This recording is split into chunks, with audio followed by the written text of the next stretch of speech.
Hi everyone, in this video I will show you how to log out of Facebook Messenger. To start the process, open your Messenger application on your mobile device.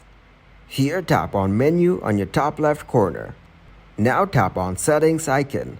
Then scroll down and tap on See More in the Accounts Center. Here tap on Password and Security. Now tap on where you're logged in. Then tap on your username. Your logged in devices can be viewed from this page.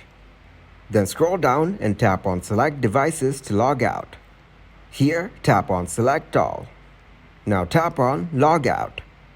You can log out of all devices or select a specific device to log out. Tap on Log Out. Here, tap on Log Out. You have been successfully logged out on all other devices.